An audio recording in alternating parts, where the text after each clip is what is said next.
It says in the Torah that when a person finds a bird and they would like to take the eggs of that bird or the babies of that bird, they first have to send the bird away.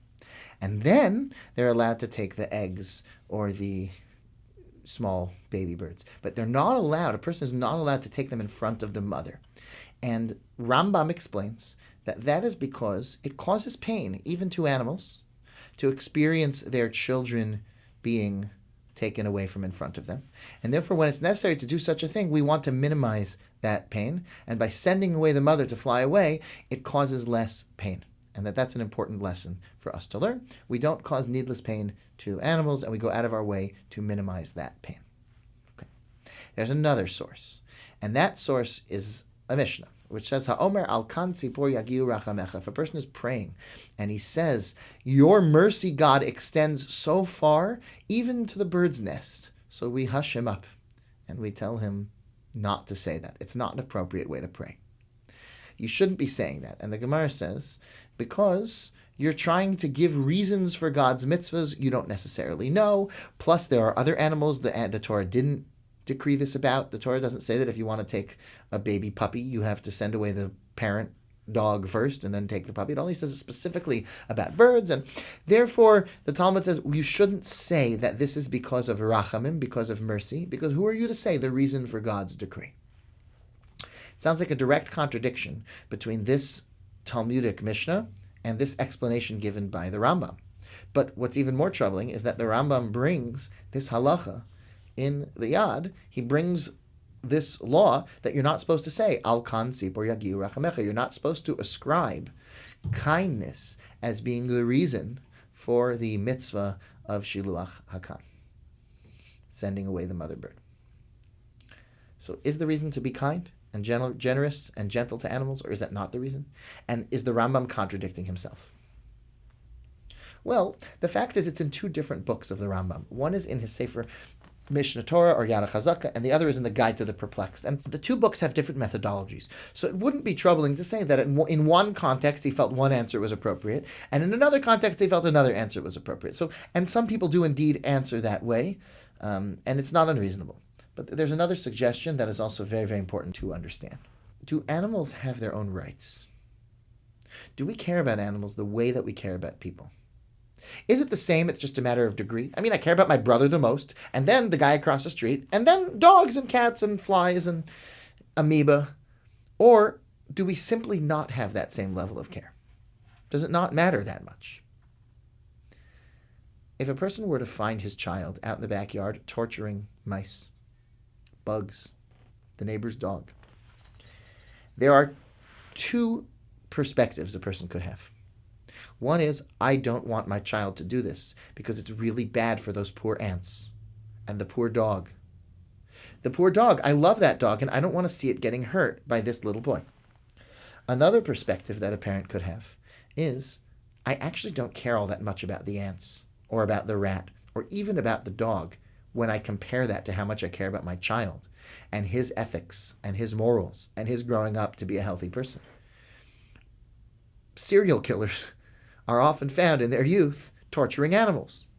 It's not good for you. It's the wrong idea. When you're torturing an animal, that's destructive to the human.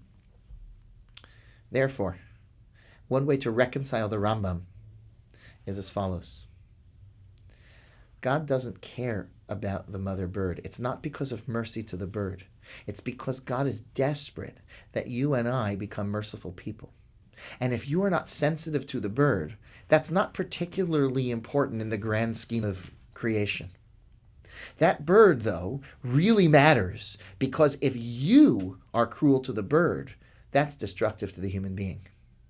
This is a very, very important thing to understand when it comes to cruelty to animals and to other creatures, that those creatures themselves are simply not as important in the Torah's perspective and in God's perspective as the human being.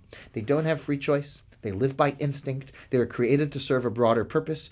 If you are walking in the wilderness and you see a lion attacking another lion, because they will do that, the women will get together and kill off the older lion. Don't mix in. That's what happens. That's what you're supposed to do.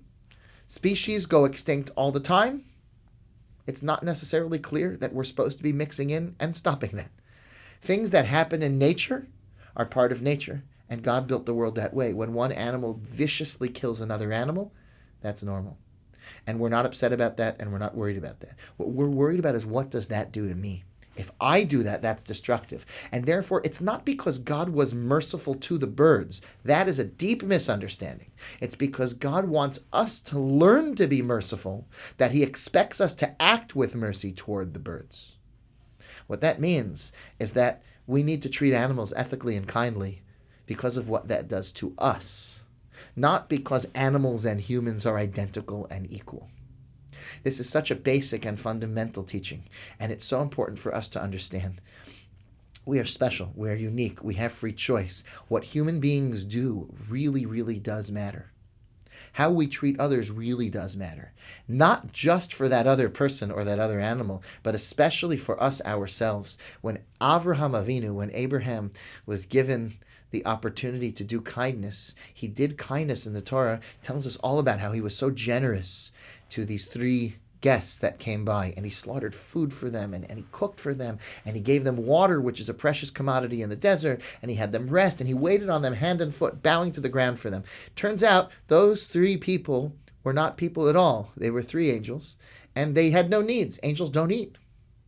So why would you learn kindness from that episode? It's the one episode in Abraham's life where the kindness was not necessary and not needed. And the answer is, the primary reason for kindness is to refine you, the one doing the kindness.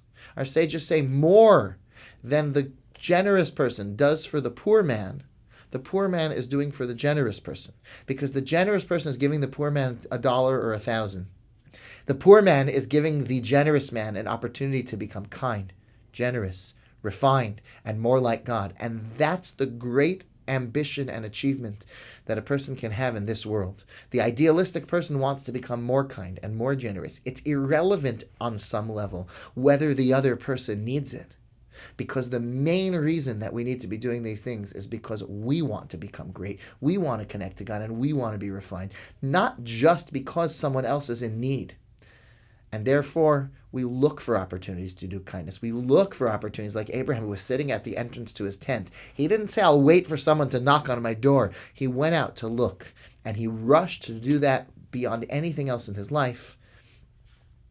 Similarly, God says, I want you to be kind to the animals, because you need to be kind. Don't think it's about the animal. It's not about the animal. If somebody starts making it about the animal, they are getting distracted about what life is really about.